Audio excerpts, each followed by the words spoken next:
Bonjour à toutes et bonjour à tous, bienvenue dans ce webinaire. Je suis très heureux de vous accueillir aujourd'hui pour cette conférence. Voilà, donc nous sommes sur un outil qui s'appelle Livestorm qui nous permet de réaliser des webinaires qui sont enregistrés et qui vous permettront évidemment d'avoir accès au replay. Je vous laisse utiliser la partie du coup commentaires si vous souhaitez et questions dans le chat, voilà, pour pouvoir échanger et se présenter. Du coup, je pourrais, à la suite du webinaire, inviter les personnes à monter sur scène pour poser des questions et échanger. J'espère que vous m'entendez tous très bien et je vous laisse mettre un petit commentaire dans le chat pour me confirmer que vous m'entendez bien et que vous me voyez bien.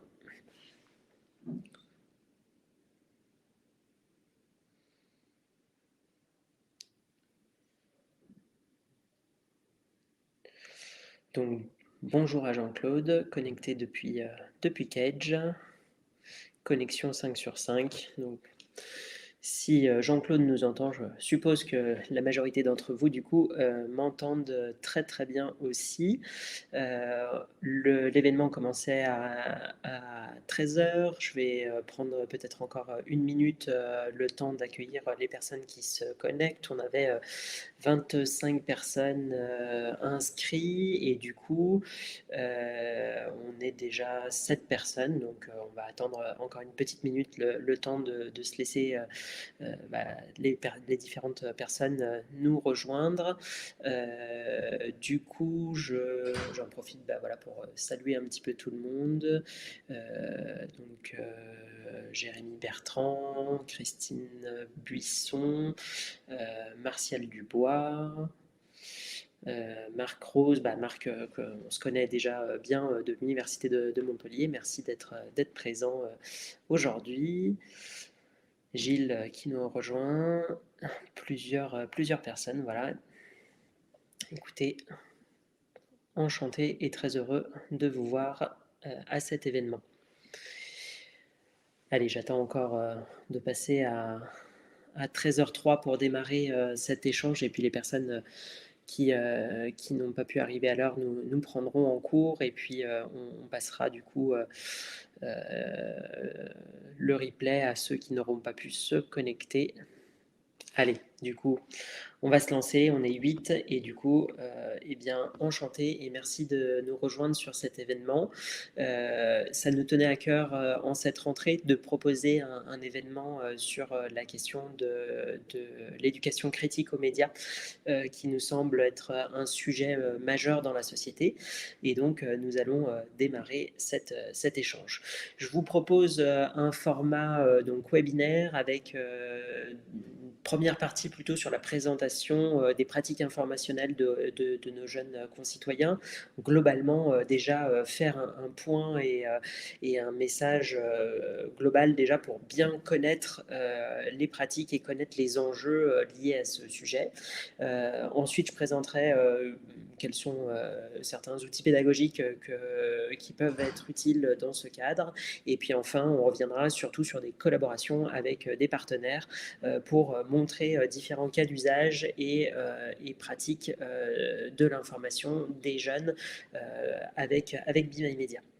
Alors, sans plus tarder, on va commencer vraiment la partie déjà sur le contexte et pourquoi c'est un enjeu, cette éducation critique aux médias et cette pratique de l'information. On aime bien chez BeMyMedia Media répéter cette phrase qui est de dire que l'information est la paire de lunettes à travers laquelle nous regardons le monde et c'est vraiment un sujet majeur pour pouvoir évoluer dans nos sociétés, pour pouvoir prendre des décisions.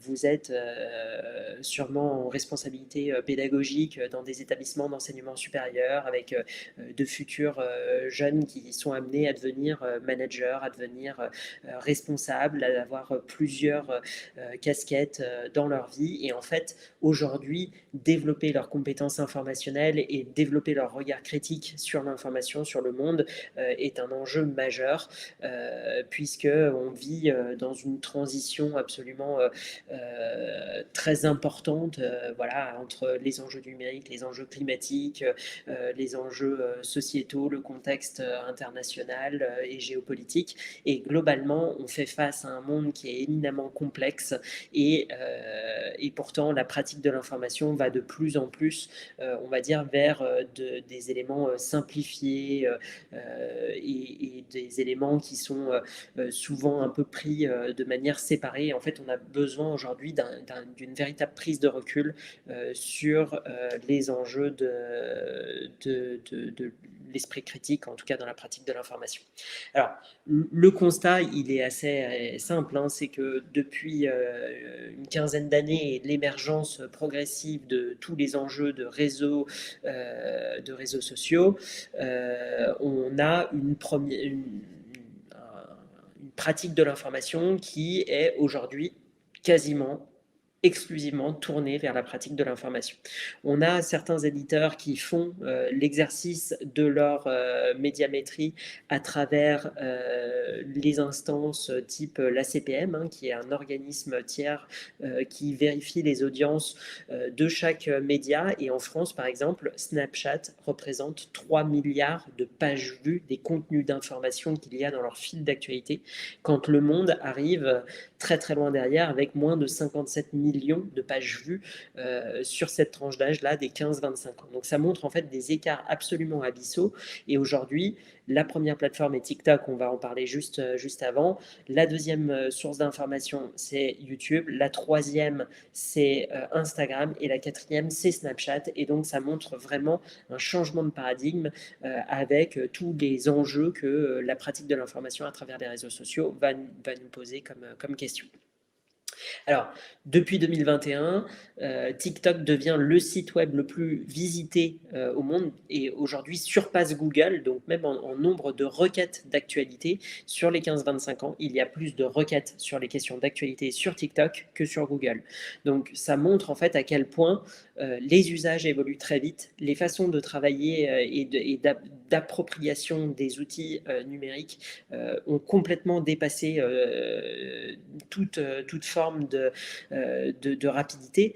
Et en fait, aujourd'hui, quand on dit que TikTok est une des premières sources d'information pour les 15-25 ans, c'est vraiment le cas. Et on a des études, notamment de la Fondation Jean Jaurès, qui montrent à quel point aujourd'hui la circulation de l'information sur ces réseaux sociaux est majoritaire et sur toutes les classes de niveau entre guillemets.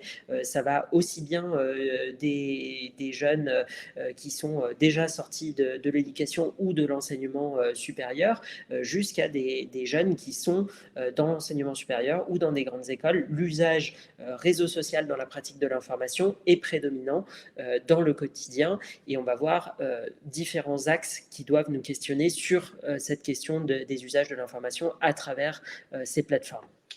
Alors, le premier enjeu qui est majoritaire, on va dire, et qui nous inquiète beaucoup, c'est la considération de la pratique de l'information par les jeunes en eux-mêmes. La question qu'on a pu largement sonder à travers beaucoup d'études qualitatives et quantitatives que l'on mène chez BeMy Media, notamment sur des projets de recherche et développement, sur des projets de recherche en partenariat avec des labos, c'est que 95% des 15-25 ans considèrent l'information comme un divertissement. Et en fait, cette perception de la pratique de l'information tel un divertissement est grandement liée à l'usage des plateformes numériques hein, qui, en effet, considèrent que le temps d'attention sur ces plateformes sociales est une forme de divertissement.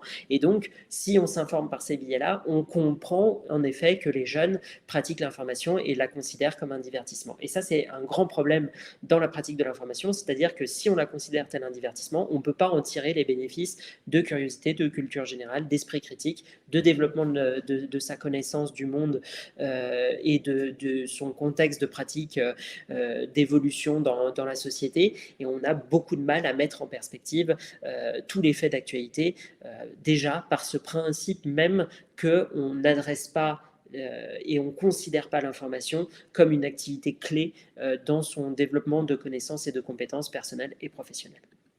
Alors, le deuxième très très gros impact qui nous préoccupe énormément chez Be My Media, c'est tout l'impact algorithmique que représentent ces plateformes et sur l'orientation des contenus qui en sont faits chaque jour.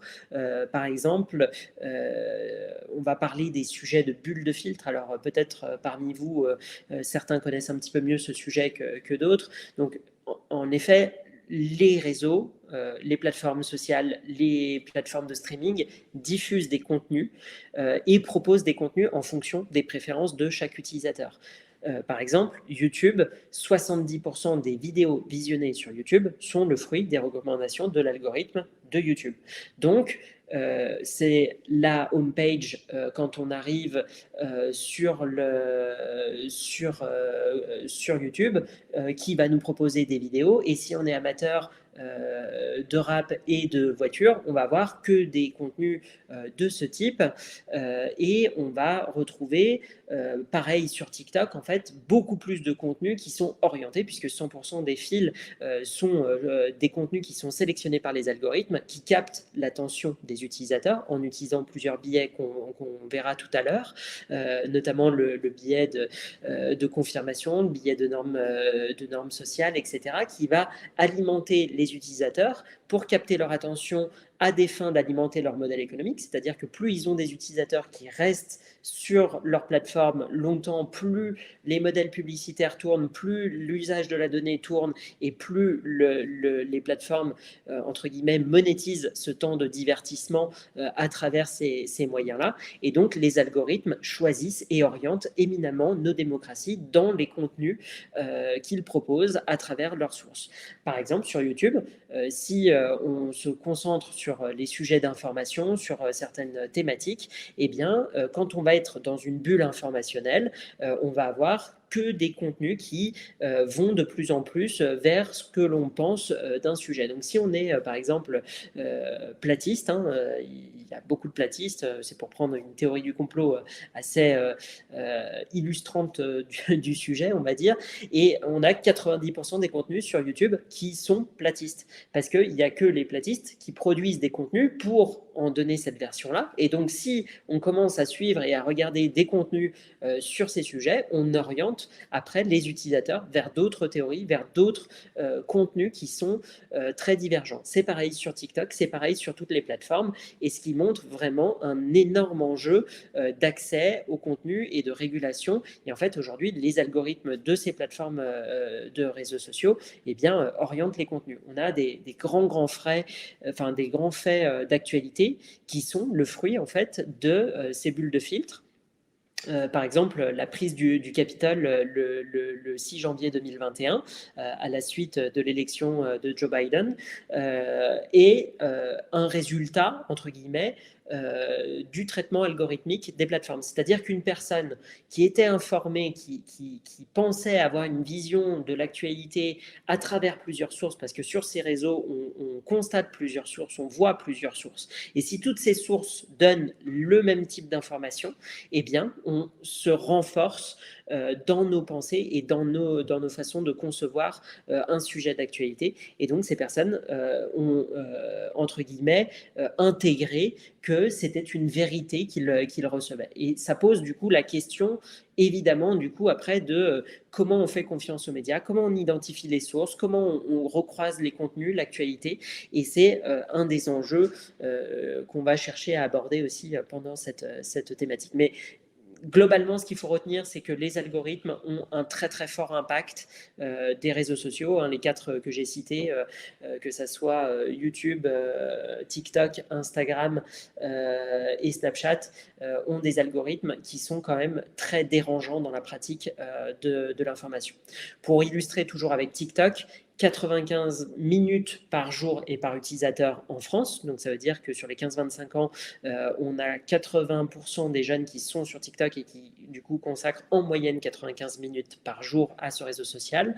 Et 20% des contenus sur TikTok contiennent des allégations fausses ou trompeuses, ce qui représente, du coup, 18 minutes par jour d'absorption de contenus qui sont entre guillemets, faux ou trompeurs en permanence. Donc ça montre vraiment cet enjeu dans la société et qui est largement diffusé et renforcé par les algorithmes.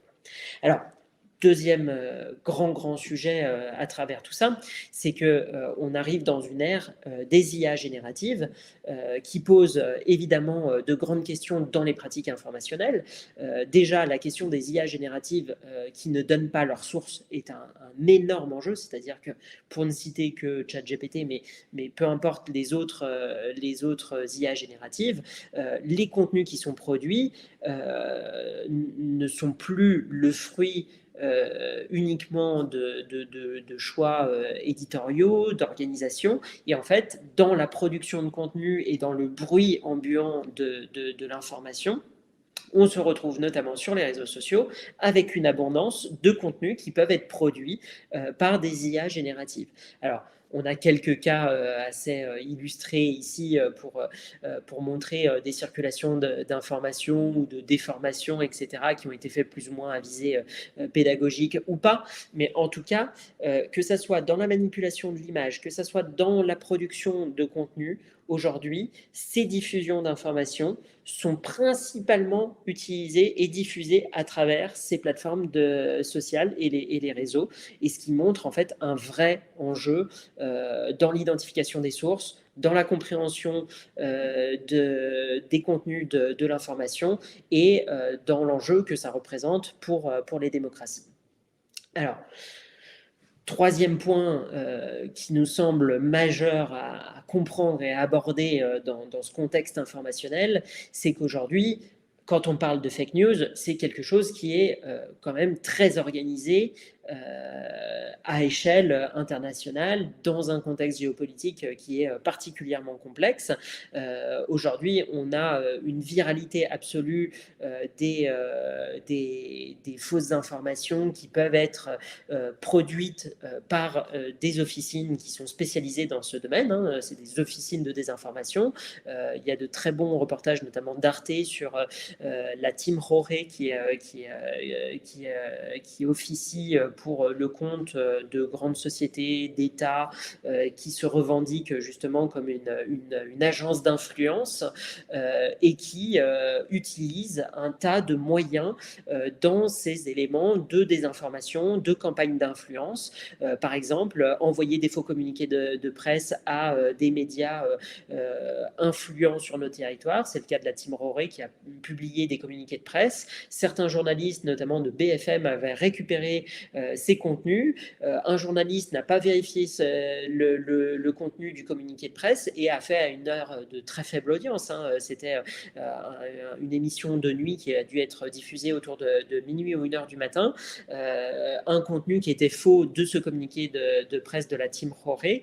Et en fait, derrière, ces agences de désinformation réutilisent ces contenus qui ont été publiés par de véritables médias en utilisant leur image de marque, en utilisant leur aura dans ce domaine-là pour amplifier le message. Donc en fait, c'est quelque chose qui devient totalement organisé. Derrière, on a des fermatrolls qui peuvent amplifier la nature d'un message en rajoutant par des systèmes algorithmiques des commentaires, en montant en épingle des sujets. Et en fait, on est dans une complète distorsion de la perception de l'information, notamment pour ces questions géopolitiques dans le contexte que l'on connaît bien, que ce soit la guerre en Ukraine, le changement climatique ou d'autres thématiques. On a également d'autres sujets, donc Cambridge Analytica, que vous connaissez sûrement. On a une agence dite aussi de marketing israélienne qui travaille sur ces éléments-là. C'est vraiment beaucoup de questions et d'exemples qui viennent illustrer tout ça. Alors, on a quelques commentaires dans le chat. Je vais lire en même temps. Je vous prie de m'excuser. On retrouve tout et n'importe quoi sur les réseaux sociaux. Il y a un gros travail à faire sur ce sujet, je suis d'accord. Donc là, c'est Landry qui nous dit ça. En effet, et on va parler justement de ce qu'on peut faire avec les jeunes sur cette question. Et Luc qui nous dit, j'ai une question à poser à Gilles, à Bertrand, donc moi-même et Gilles, en effet, qui anime aussi avec moi, pose les questions. Dans quelle mesure pensez-vous que le Digital Service Act réponde aux enjeux sur l'encadrement législatif des réseaux sociaux ? là-dessus. Alors, c'est une vraie question. On n'a pas encore la réponse. Je suis pas du tout spécialiste du côté juridique et législatif. Mon avis, c'est un petit peu comme la problématique du RGPD quand on a dit qu'on allait demander aux personnes d'accepter les cookies sur les sites internet. À quel point ça a fonctionné, j'ai pas d'études spécialement à citer, mais pour moi, l'usage est quand même relativement limité dans ce cadre-là. Et sur le Digital Service Act, à quel point les sanctions viendront, dans combien de temps, comment ces enjeux peuvent être réellement pris en compte. En tout cas, c'est quand même une réponse législative. Donc pour moi, c'est quand même déjà un sujet qui est posé et on va voir justement le contexte institutionnel qui se préoccupe de ces questions-là. Mais derrière, c'est quand même à nous d'accompagner la plupart des jeunes dans ces questions-là et en fait de raisonner la pratique de l'information, de raisonner ces questions-là. Et malheureusement, on ne peut pas le faire à l'échelle... Enfin, on peut faire de différentes échelles, etc. Mais le cadre législatif, j'ose espérer très honnêtement qu'ils viennent combattre ces éléments-là. Il y a un très bon livre qui en parle, qui, moi, m'a permis de me faire un avis sur ce sujet-là, où justement, je pense que l'effet de ces réglementations seront limités. C'est Algocratie. Je vais retrouver, ça me reviendra, je vous redonnerai le nom de l'auteur de Algocratie, qui fait le parallèle entre les enjeux algorithmiques dans les différents pays, les États-Unis, l'Europe et la Chine. Et je pense que ça apporte en tout cas une réponse sur est-ce que le Digital Service Act résoudra des problèmes ou pas. Gilles, peut-être pendant le webinaire, je te laisse retrouver Arthur Grimont-Pont, voilà, qui a rédigé Algocratie et qui est une bonne référence pour parler du sujet sur cette partie-là et la réglementation des algorithmes en Europe. Alors, justement, un des axes sur lequel on travaille beaucoup chez Be My Media, c'est le rôle et la place des médias dans nos sociétés et dans nos démocraties, qui est un véritable sujet à notre sens, qui doit être une des têtes de proue.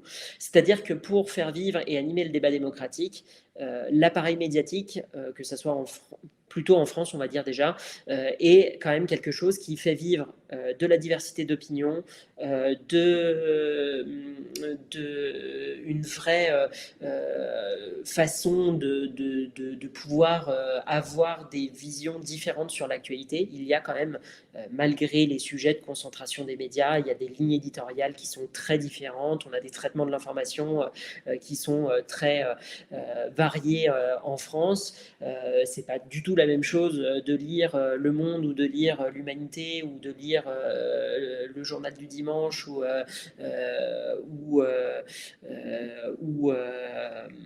d'autres médias comme Libération ou d'autres, enfin peu importe, on a quand même cette chance en France d'avoir une vraie diversité de sources.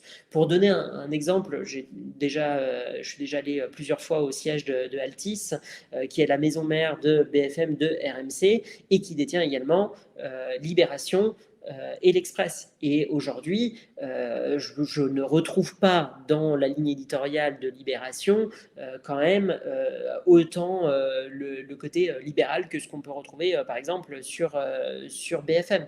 Donc pour moi, la place et en tout cas le travail qu'on mène chez Be My Media, c'est que redonner une priorité aux médias dans l'animation du débat démocratique, d'apprendre à identifier les sources d'informations qui sont émises par des journalistes qui suivent un serment déontologique. Il ne faut quand même pas oublier que les journalistes, la plupart d'entre eux ont signé la Charte de Munich, qui est le serment d'Hippocrate du journaliste, avec des droits, des devoirs, avec une charte déontologique, que ces médias peuvent être poursuivis pour des diffusions de fausses informations. Donc, pour nous, faire lire et faire pratiquer l'information est vraiment quelque chose de central. central. Deuxième point sur la question du rôle des médias et de la pratique de l'information en elle-même, notre vision chez Be My Media, c'est avant tout de favoriser la lecture de l'information qui permet de nuancer, qui permet d'apporter beaucoup de contenu et avec beaucoup plus de mise en contexte que le format vidéo. Et d'ailleurs, au sens de l'OCDE, on parle bien dans les rapports PISA et dans différents contextes d'évaluation des compétences, de la compétence de littératie, qui est l'aptitude à savoir utiliser et comprendre l'information écrite dans la vie courante, au travail et dans la collectivité. Et nous, notre fer de lance, entre guillemets, c'est justement de replacer cette compétence de littératie au centre de la pratique informationnelle de nos jeunes concitoyens. Alors, derrière la littératie et lire et pratiquer l'information est primordial. La question centrale, c'est comment on développe également l'esprit critique. C'est-à-dire qu'il faut pouvoir, quand on pratique l'information, avoir cette vision quand même que in fine, plus on va pratiquer l'information, plus on va être exposé à différentes lignes éditoriales, plus on va comparer des points de vue, eh bien, le travail naturel de notre cerveau est de nuancer et d'apporter des compréhensions, d'ajouter des connaissances, de faire des mises en contexte. Et pour nous, la pratique de l'information est éminemment liée au développement de l'esprit critique de nos jeunes concitoyens. Donc ça, c'est vraiment pour nous un vrai sujet. C'est que justement, face aux réseaux sociaux et à cette surabondance d'informations qui est parfois biaisée, eh bien, peut-être un des meilleurs remèdes, c'est le renforcement des compétences et notamment de l'esprit critique pour permettre à plus de jeunes, en tout cas, de savoir faire la part des choses. On parle beaucoup, là, dans le webinaire, des jeunes, mais la question de l'éducation critique aux médias est valable à tout âge. On est dans un contexte, justement, plutôt là d'enseignement supérieur. Donc, l'idée est bien de parler des jeunes, mais si on prend la fidélité accrue à une seule ligne éditoriale pour des personnes de plus de 65 ans, ils pensent et ils respirent la ligne éditoriale du média qu'ils lisent. C'est très important de contextualiser que ce ne sont pas que les jeunes qui sont concernés par ces sujets-là. Mais globalement, dans la société, ce qui va faire une surréaction, ce qui va créer peut-être des contextes très différents entre différentes générations, eh bien, c'est que la personne d'un certain âge qui lit un seul média a aussi été imprégnée tout au long de sa vie de ces différentes cultures, de différents éléments qui lui ont permis de nourrir cet esprit critique. Et peut-être que c'est un des enjeux majeurs pour les plus jeunes dans la pratique de l'information, c'est d'avoir cette prise de recul, d'avoir ce contexte. Évidemment, le contexte historique, différentes connaissances permettent de développer cet esprit critique.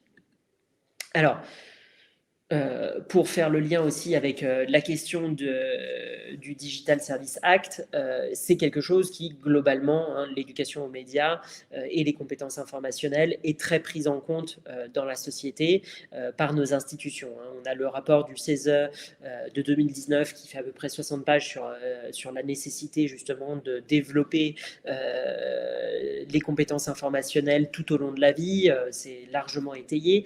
On a les rapports PISA chaque année qui mettent en avant la compétence informationnelle et les compétences, enfin la littératie et la littératie numérique qui font partie de ces compétences du 21e siècle qui est nécessaire à développer. Et d'ailleurs, à travers les rapports PISA, ce qui nous inquiète chaque année, c'est la baisse du niveau de pratique de l'information, à savoir que dans le dernier rapport PISA, seulement 9% des jeunes de 15 ans savent faire la différence entre un fait et une interprétation dans un article de presse.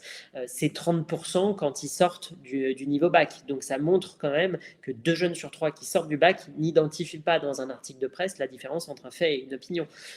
Donc on leur fait maîtriser des concepts bien plus complexes en philosophie, en mathématiques, en terminale.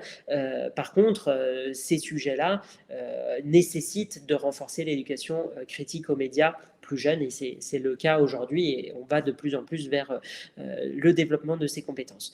On a le rapport Les Lumières à l'heure du numérique, qui a été rédigé par la commission présidée par Gérald Bronner, qui est un très bon exemple sur la question de la captation de l'attention, sur justement la monétisation du temps de cerveau disponible, tel qu'il l'utilise en reprenant la fameuse phrase de Lelay de 2003. On a contribué avec Bimaï Média cet hiver un rapport sur donc une mission flash sur l'éducation critique aux médias, qui est une commission des affaires culturelles sur l'éducation à l'Assemblée nationale, et on a formalisé une 60aine de propositions pour renforcer l'éducation aux médias et à l'information. Et puis plus globalement, c'est quelque chose qu'on sait un petit peu moins, mais qu'on rappelle souvent chez Bimaï Média, c'est que dans par exemple les différentes normes auxquelles on est soumis en tant qu'organisme de formation, la norme Calliope, l'indicateur 14 remet bien en perspective que les établissements doivent mettre en œuvre un accompagnement socio-professionnel, éducatif et relatif à l'exercice de la citoyenneté. Le premier exemple cité, c'est justement la formation et les compétences informationnelles face aux réseaux sociaux, face à la pratique de l'information. Et ça fait partie du coup vraiment intégrante des sujets de formation de nos jeunes concitoyens, pour qu'au-delà d'être des futurs professionnels, ce soit des citoyens éclairés, évidemment, au service de nos démocraties. Alors, chez Bimaï Média, la vision pour apporter ce sujet-là, et on a constaté, on a fait beaucoup d'études d'usage, on a participé à beaucoup d'événements, que ce soit avec le Clémy, avec d'autres structures, le Clémy qui est le centre de liaison pour l'éducation aux médias et à l'information, qui est une émanescence de Canopé, fait chaque année par exemple un événement phare qui s'appelle la Semaine de la Presse. La Semaine de la Presse, c'est au mois de mars, il y a des interventions de journalistes dans les lycées, dans les collèges, il y a des activités de revue de presse faites en classe avec des enseignants. Et en fait, ce qu'il faut voir, c'est qu'à ce niveau-là, l'éducation aux médias et à l'information est une éducation il n'est pas un enseignement, donc il n'y a pas de programme d'éducation aux médias et à l'information, et c'est complètement dépendant de chaque enseignant de réaliser ses cours d'éducation aux médias. Bien souvent, l'éducation aux médias et à l'information au niveau lycée ou au niveau collège est abordée sous le prisme du débat d'actualité, et très peu sous le prisme des compétences informationnelles à acquérir dans la pratique de l'information. Donc on a constaté, on a compris pas mal de choses en voyant ce qui était fait, aussi dans l'enseignement supérieur, que ce soit des revues de presse, des interventions de journalistes, différents sujets. Ce qu'on a constaté et ce qu'on a pu mesurer à travers différentes études, c'est que les actions d'éducation aux médias one-shot fonctionnent très peu. C'est-à-dire que, par exemple, quand on a sur la Semaine de la Presse une étude universitaire qui est très intéressante, qui mesure les compétences informationnelles 15 jours avant la Semaine de la Presse, 15 jours après la Semaine de la Presse et 4 mois après la Semaine de la Presse. Et on voit à 4 mois qu'on est au même niveau de compétences informationnelles que 15 jours avant la Semaine de la Presse.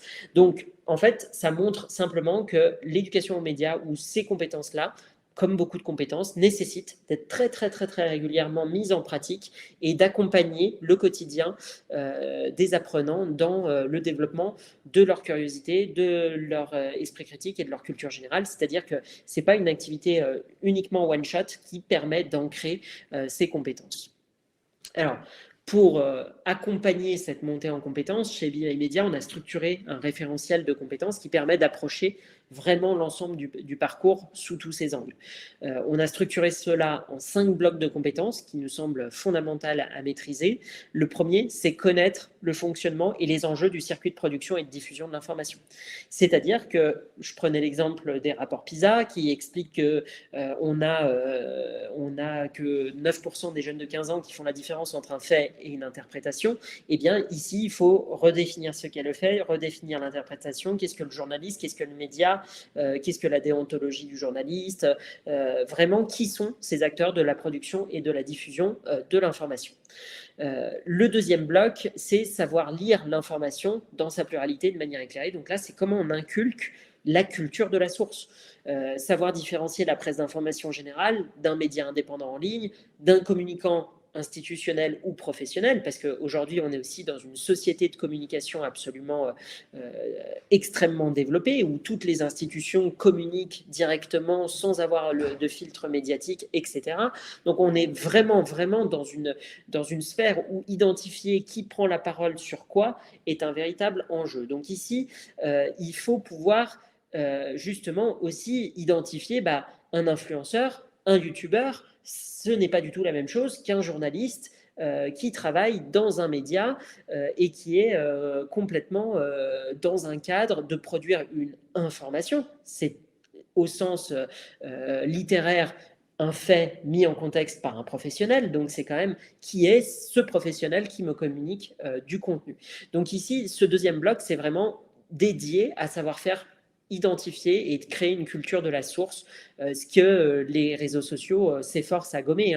Plus on lisse qui est l'émetteur du contenu, plus les contenus défilent vite, plus on alimente l'usage de l'information et plus c'est difficile pour l'utilisateur d'identifier les sources. Le troisième bloc pour nous sur Be My Media, c'est savoir faire preuve d'esprit critique et surtout remettre en contexte justement cette pratique de l'information au service de nos activités citoyennes et de faire ce lien entre, par exemple, la liberté d'opinion versus la liberté d'expression sur les réseaux sociaux. Ça va être la question de justement pourquoi l'information en tant que récepteur est importante pour prendre des décisions, pour aller voter, pour s'orienter, pour choisir un travail, un secteur d'activité. C'est vraiment quelque chose de massif et majeur pour nous.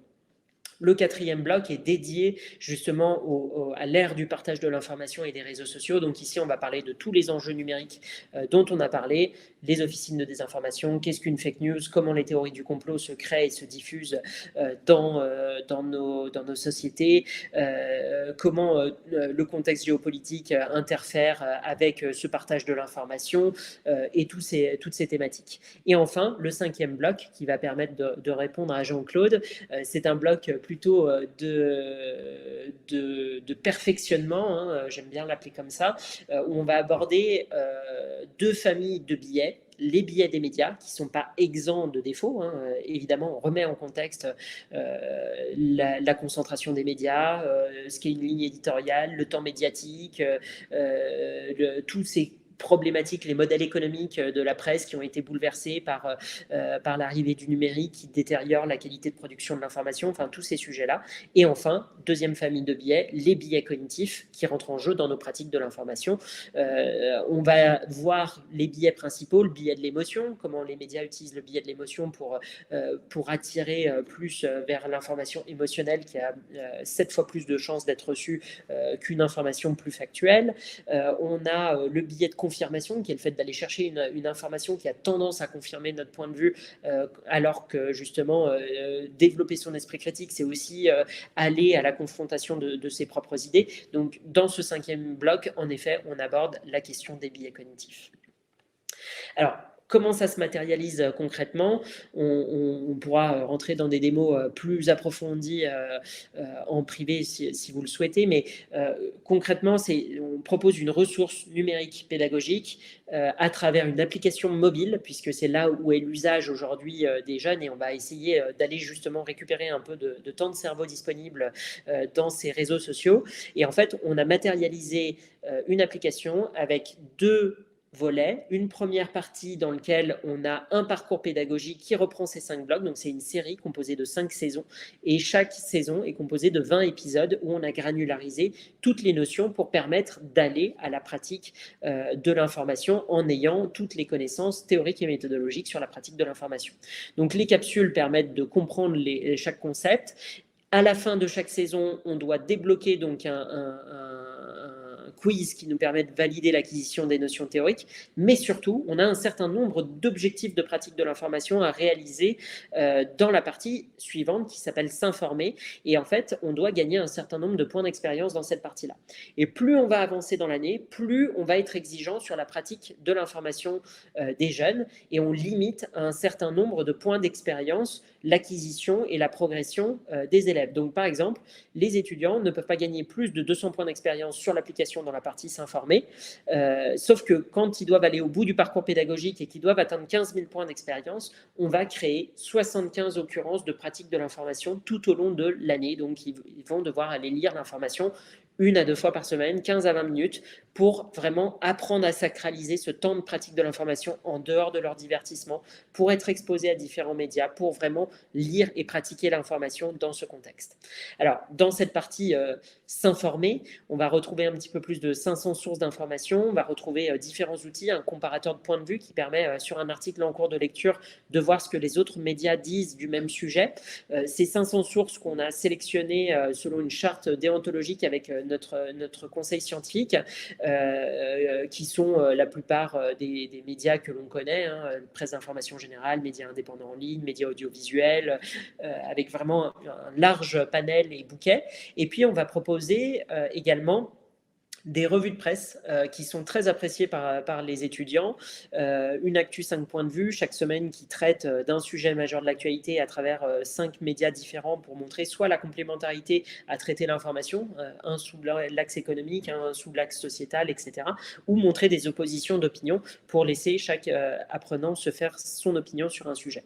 On propose également une deuxième revue de presse, les inaperçus, plutôt pour développer la culture générale et la curiosité. On a des fils qui sont thématiques par métier, donc on peut faire des fils d'actualité où il y a de l'information générale avec un fil plutôt sciences, économie, sociale, environnementale, très général, et des médias et des contenus professionnels comme métiers du management, où on va retrouver des revues professionnelles sur les métiers du management, du commerce ou d'autres thématiques. On a 22 fils métiers, donc on a vraiment un grand panel de sources. On a 2 catégories qui sont un petit peu différentes et qui plaisent beaucoup. C'est mon actualité en anglais, qui peut être utilisée par les enseignants de langue anglaise, et la catégorie fact-checking qui permet de voir justement la déconstruction de fausses informations qui ont circulé, comprendre les enjeux et les thématiques qui sont mises en œuvre dans ce contexte-là.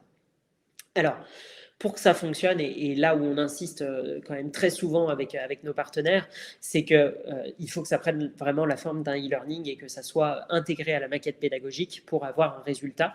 Ce n'est pas une ressource du tout sur étagère documentaire qui permet juste de s'informer. On est vraiment bien dans accompagner la progression pédagogique des apprenants. Et très souvent, alors, ça peut être fait, on a des cas assez variés, ça peut être fait en licence ou en bachelor, ça peut être fait en master.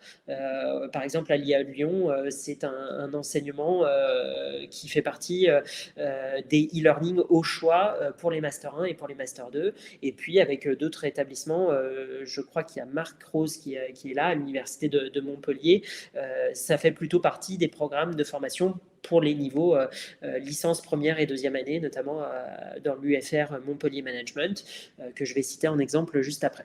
Donc pour ça, on propose des intégrations maquettes pédagogiques avec plusieurs possibilités de barème, une note sur un an, une note par semestre, une note, 2 notes par an sur 2 ans. On peut vraiment faire différentes choses et à chaque fois, on va évaluer la progression dans les blocs pédagogiques et évaluer la pratique de l'information sur l'application pour vraiment avoir une progression pédagogique et s'assurer que les étudiants vont lire et pratiquer l'information tout au long de l'année. C'est vraiment notre cheval de bataille. Alors, en termes de cas concrets et de retour d'expérience, pour vous donner quelques éléments, je vais présenter 3 petits cas avec 3 anecdotes pour chacun. L'Université de Montpellier, donc la composante Montpellier Management, avec qui on travaille depuis du coup 3 ans, ont intégré Vimedia dans une unité d'enseignement de communication-expression en parallèle d'un autre logiciel sur les compétences d'expression, voilà, qui permet d'avoir 2 e-learning sur des sujets de ce type. On a 96% des comptes activés sur 900 étudiants, ça représente 850 étudiants, on va dire. On est sur une moyenne de 60 articles lus par mois et par étudiant au cours de l'année dernière, sur les 4 mois centraux, on va dire, de novembre, une fois le projet déployé, à mars, fin de l'évaluation, on est sur 207 300 articles lus par les étudiants. Ce qui est important de montrer, c'est pour nous, c'est cette question d'aller récupérer du temps de cerveau disponible et donc de la pratique dans les réseaux sociaux. On est sur un usage majoritairement asynchrone avec eh bien un temps d'utilisation dans les transports en commun, à domicile et sur les temps de pause déjeuner entre des cours qui permet vraiment d'aller chercher de la pratique de l'information un petit peu quotidiennement. Dans l'étude de l'usage, on est sur une moyenne entre 4 et 6 utilisations de l'application par semaine pour une moyenne de entre 7 et 10 minutes par utilisation de l'application. Donc en fait, le contrat est largement rempli sur aller chercher ce temps disponible plutôt là où il est, c'est-à-dire sur mobile et chez les réseaux sociaux. Un autre exemple à l'IUT d'Avignon, département technique de commercialisation, donc un beaucoup plus petit projet puisqu'on est sur 72 étudiants, 98% des étudiants connectés, 41 articles lus en moyenne par mois, mais ça montre quand même la différence entre les niveaux. On ne va pas forcément avoir la même exigence de pratique de l'information, on ne peut pas demander la même chose à un IUT première année qu'à un L2 dans une fac de gestion. Voilà, on a une adaptation des barèmes possibles et donc on est quand même sur ces 72 étudiants, sur 11 572 articles lus en 4 mois. Donc pareil, on a plutôt un bon résultat de pratique. Ici, ce qu'on souhaite mettre en avant, c'est que 94% des étudiants sont satisfaits de la ressource pédagogique de Be My Media. Ça, c'est une constante qu'on a, puisque pour tous les accompagnements de tous les projets, on fait à la fin un bilan de satisfaction des utilisateurs et on a une moyenne entre 85 et 96% de taux de satisfaction de l'usage de l'application et sur le fait que les étudiants sont satisfaits et apprennent vraiment à pratiquer l'information avec l'application. Troisième exemple, ici c'est alors l'INSEC, globalement on travaille avec tous les campus, Lyon, Chambéry, Paris et Bordeaux. Là c'est un exemple de Bordeaux pour rentrer dans un détail un peu plus précis. On a 99% des comptes activés sur 153 étudiants, 76 articles lus pour des bachelors deuxième année, ce qui représente 115 117 articles lus sur 10 mois, donc ce qui est plutôt sur 153 étudiants, une bonne pratique. Et donc ici, on a plutôt mis en avant l'aspect de la pratique de l'information reçue par les étudiants après avoir fait le parcours de Be My Media, et 76% des étudiants pensent que la curiosité, l'esprit critique, la culture générale sont les compétences utiles pour leur vie professionnelle après avoir fait le programme de Be My Media. Donc pour le coup, il y a vraiment cette vraie volonté d'aller tout au long du parcours eh bien, chercher la compréhension de sujets de société chez nos apprenants. Et donc, pour ça, on propose vraiment différentes choses. On pense qu'introduire un e-learning est quelque chose de pas forcément simple. Donc, on propose des ressources, par exemple, comme la fresque de l'information, qui est un jeu sérieux qui va permettre de s'approprier le sujet et qui nous semble très important.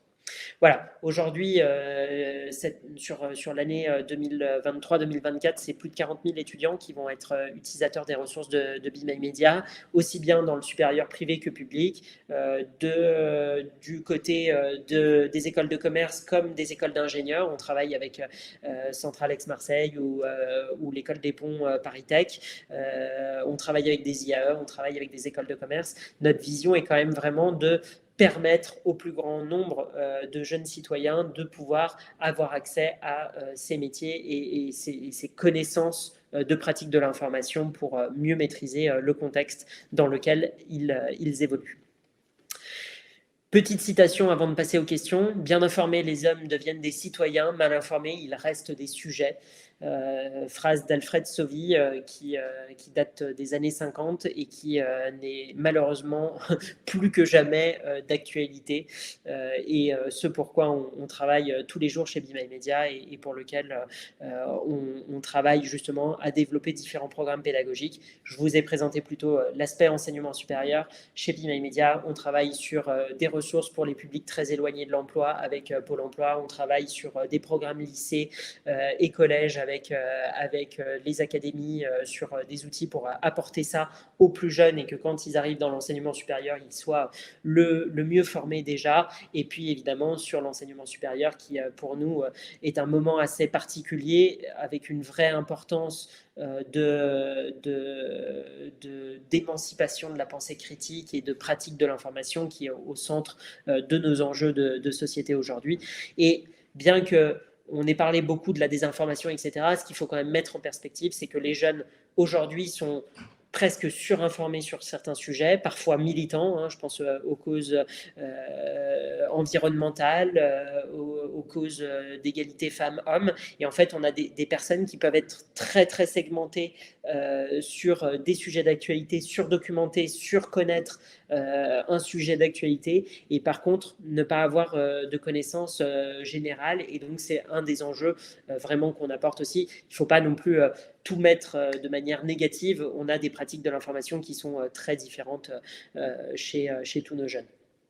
Alors, j'ai Jean-Claude qui dit « Abordez-vous les enjeux des billets ?» Alors ça, je l'avais lu. Merci pour votre présentation. Est-ce que votre ressource pédagogique intègre The Conversation? Oui, bien sûr, on a The Conversation dans Be My Media, au même titre que Novetic et que d'autres médias indépendants en ligne, qui en fait est agrégé du coup par catégorie. Donc par exemple, si on va sur la catégorie environnement, eh bien, on va retrouver les articles de The Conversation qui reviennent avec d'autres articles dans les fils d'actualité. Luc qui nous demande complément, je ressens vraiment cette... Ah, j'ai pas la suite. Peut-être que je vois pas la suite complètement, je ressens vraiment cette... Alors Luc, j'ai pas la suite de votre message, mais je suppose que du coup c'est sur la question de, en effet, des différents prismes de l'information qu'on a eue. Je ressens vraiment cette polarisation de l'information autour de moi. Oui, d'accord. Du coup, ouais, j'arrive pas à descendre dans mon chat, je sais pas pourquoi. Ah voilà, ça y est.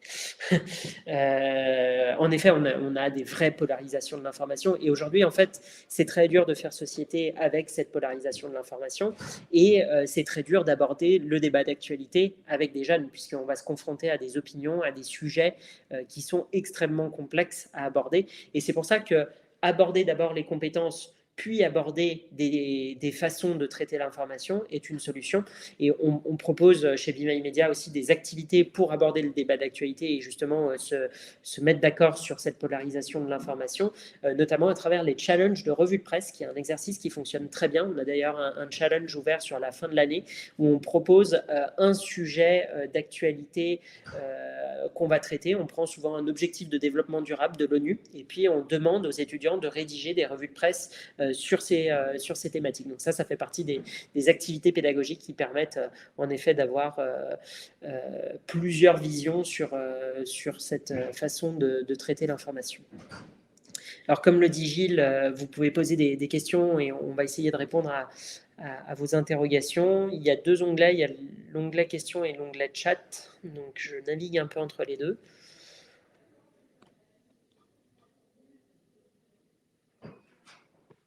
Alors,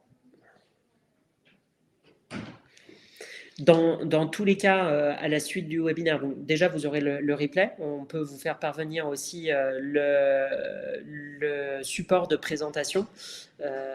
Et puis surtout, n'hésitez pas à revenir vers nous avec des questions si sur ce moment-là vous n'en avez pas. On peut tout à fait répondre à d'autres questions. On peut organiser des démos de l'application lors de visio individuelles. On peut évidemment prendre un peu plus le temps d'échanger en dehors de ce format un petit peu conférence et peu interactif. Je m'en excuse, en effet, la plateforme de webinaire est pratique pour tous les aspects logistiques. Mais pas forcément pour l'échange. Alors, Séverine qui nous dit « Bonjour, merci pour cette présentation. » Karine, merci, c'était très bien conçu et instructif. Je veux bien le replay. Bah, vous allez le recevoir automatiquement du coup à la suite par la plateforme qui va vous envoyer automatiquement. Pensez bien à vérifier si vous avez des bloqueurs de mail type Mail in Black ou si ça peut passer dans les spams. Si vous ne recevez pas assez rapidement quand même dans l'après-midi le replay par la plateforme, c'est peut-être que c'est coincé à certains endroits. De toute façon, on le mettra en ligne aussi sur notre site internet. Donc, vous avez le site internet de Be My Media avec une partie qui s'appelle boîte à outils, où vous avez des ressources où il y a toute la bibliographie de toutes les sources qu'on utilise pour ces présentations. Vous retrouverez tous les rapports institutionnels, vous retrouverez des webinaires avec des enseignants qui parlent et qui expliquent l'usage de Be My Media qu'ils ont en cours. Vous avez toute notre bibliographie de livres qu'on recommande sur cette thématique. Donc, pour le coup, n'hésitez pas à utiliser cette partie du site internet et puis on publiera également le webinaire sur cette partie du site internet. Donc, avec plaisir pour se retrouver sur le site internet.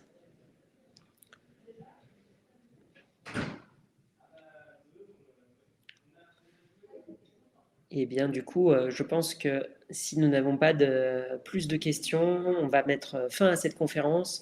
Merci à toutes, merci à tous d'être venus à ce webinaire. On est monté jusqu'à 14 participants simultanés. C'était vraiment voilà, important pour nous de vous partager ces éléments-là durant cette rentrée.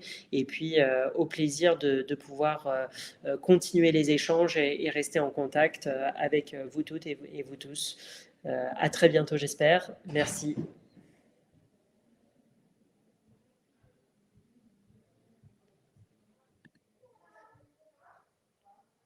Ah, j'ai Luc qui vient de reposer une question. Où est basée l'équipe Be My Media? On est basé à Lyon. On est une entreprise d'une quinzaine de personnes. On est sur Lyon avec plusieurs personnes qui travaillent un petit peu à distance aussi. Donc aussi bien côté Lille, Clermont-Ferrand, moi-même très souvent plutôt basé dans l'Est vers Annecy. Voilà, on est une équipe un peu beaucoup en déplacement aussi à Montpellier. Marc, qui nous entend peut-être encore, sait qu'on vient souvent sur Montpellier.